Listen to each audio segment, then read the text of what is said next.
पूरी करो foot overbridge देना होगा, फुट ओवरब्रिज देना होगा, फुट ओवरब्रिज देना होगा, मांग पूरी करो।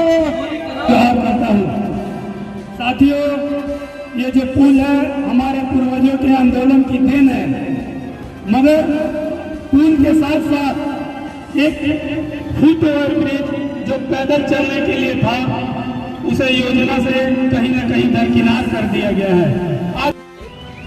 जुगसलाई की जनता का बरसों पुराना मांग था कि यहाँ जाम से निजात दिलाने के लिए एक फुट ओवरब्रिज का निर्माण किया जाए।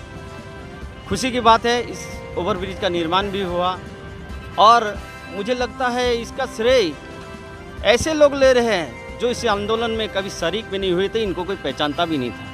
वर्तमान सरकार और यहाँ स्थानीय विधायक का यही काम है कि लोगों के किए हुए कार्य को अपने नाम से भंजा लेना और उनका श्रेय ले लेना।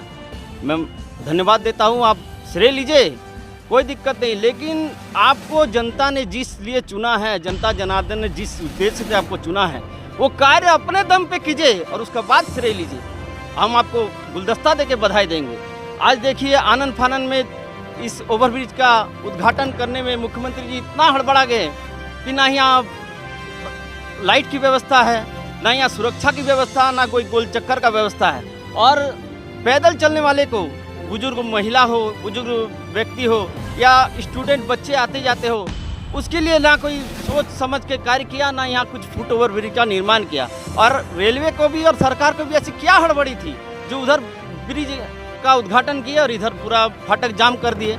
कोई वैकल्पिक व्यवस्था आप कीजिए आने जाने वाले को। आप सोचिए पैदल कैसे चल पाएंगे आदमी। एक बुजुर्ग महिला अगर रात को या कोई पेशेंट को जाना रहेगा बिष्टुपुर में कहीं आपको चेकअप कराने या तो कोई टेस्ट कराने, वो कैसे जाएगी 1.5 किलोमीटर। इनका आपने कभी सोचा है? श्रेय लेना सबसे बड़ी बात नहीं है, अपने दम पे काम कीजिए। मैं स्थानीय विधायक को भी चेतावनी देता हूं कि यहाँ के जनता का सुविधा और हक को देखते हुए आपको कार्य करना होगा, वरना आगे आने वाले चुनाव में आपको जनता सबक सिखाएगी।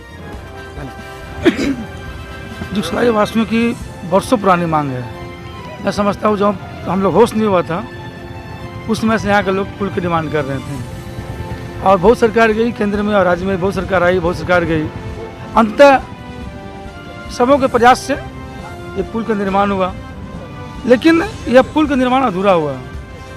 पुल का निर्माण हुआ, अच्छी बात है, धन्यवाद के सभी लोग पात्र हैं, रेलवे चाहे केंद्र सरकार भी धन्यवाद के पात्र हैं। लेकिन पुल बनने के साथ साथ रेलवे फाटक को बंद कर दिया गया, आने जाने वाले लोगों के लिए बंद कर दिया गया। तो जिससे खासकर जो महिलाएं हैं, बच्चियां, भी मैं बैठे बैठे यहाँ देख रहा था, हमारे स्कूल की बच्चियां पैदल पैदल पार करी, झुक के पार करी, अब गिरेगी तब गिरेगी। महिलाएं हैं, बुजुर्ग महिलाएं हैं, पार करती है, लोग गिर भी जाते हैं। इसके ऊपर ध्यान सरकार का ध्यान नहीं गया। ये छोटी सी, बहुत ज़्यादा नहीं करना, थोड़ा सा काम करना था सरकार को। यहाँ पर एक पिलर देकर के पैदल जो पैदल पार करते हैं उनके लिए जगह देना चाहिए ताकि लोग पैदल पार कर सकें और हमारे बच्चों को, हमारे नागरिकों को यहाँ सुविधा मिल सके। और इसी मांग को लेकर के कि बहुत जल्द वैकल्पिक व्यवस्था करें। यहाँ फुट ओवरब्रिज की मांग के लिए हम लोग बैठे हैं और उसके पहले एकदम छोटी सी काम है, बहुत बड़ी काम नहीं है। पैदल आने जाने वाले लोगों के लिए एक पिलर गाड़ के थोड़ा थोड़ा रास्ता छोड़ दें ताकि पैदल लोग आर पार कर सकें और लोगों की सुविधा मिले यहाँ पर। धन्यवाद सर। कार्यक्रम रखे हैं किसके लिए? देखिए, काफ़ी लंबे समय से जुगसलाई में रेल ओवरब्रिज की मांग चल रही थी, जो हमको लगता है कि हमारे जन्म से भी पहले का मांग था। और लगातार यहाँ की जनता, चूँकि इस लड़ाई को जनता ने लड़ा है और उस लड़ाई को समय मुकाम तक पहुँचाने में माननीय रघुवर दास जी के सरकार में हमारे पार्टी के और जुगसलाई के निवर्तमान विधायक रामचंद्र सहीज जी इसको प्रमुखता से उठाए थे और ये ब्रिज निर्माण हुआ। हम स्वागत करते हैं सरकार का कि ब्रिज का निर्माण किए, लेकिन ये आनन फानन में कहीं अधूरा ब्रिज का निर्माण हुआ। आपने जनता का ख्याल रख के ब्रिज का निर्माण नहीं किया। आज बताइए कि लोग इतने लंबे पुल पे पैदल कैसे चलेंगे? आपने गाड़ी को चलने वालों को तो व्यवस्था कर दिया।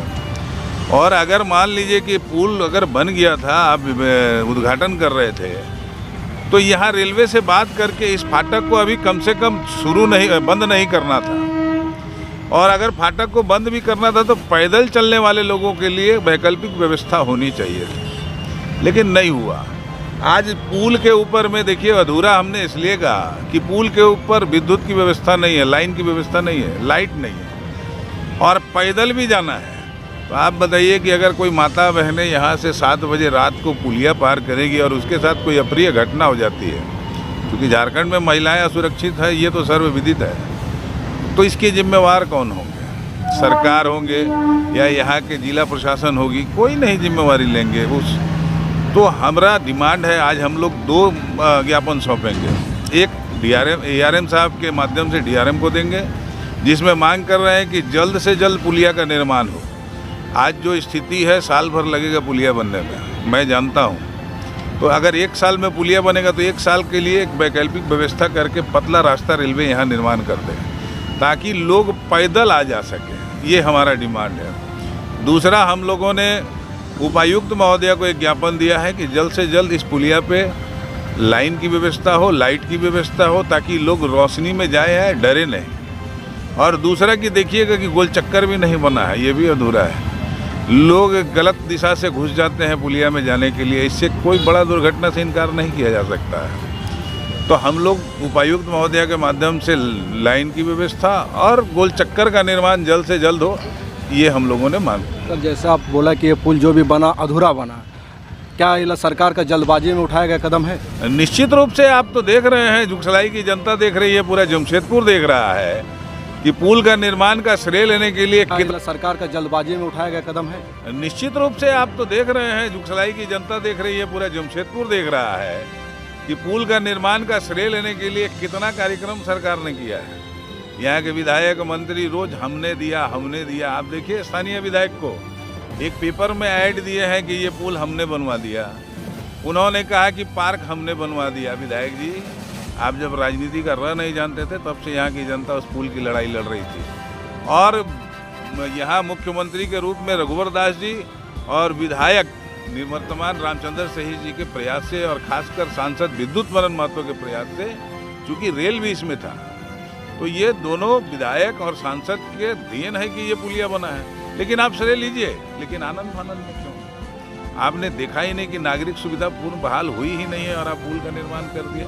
इसलिए हम इसको अधूरा कह रहे हैं। सर, इससे पहले कांग्रेस पार्टी ने भी धरना दिया, फिर उस सरकार का अंग होकर भी ये धरना दिया, फिर आपका धरना उससे अलग कैसा? ये तो विडंबना है कि जिस दिन यहाँ मुख्यमंत्री जी और उनके मंत्री, कांग्रेस के मंत्री यहाँ जब फीता काट रहे थे, तो कांग्रेस के लोग और JMM के लोग जिंदाबाद जिंदाबाद करते थक नहीं रहे थे।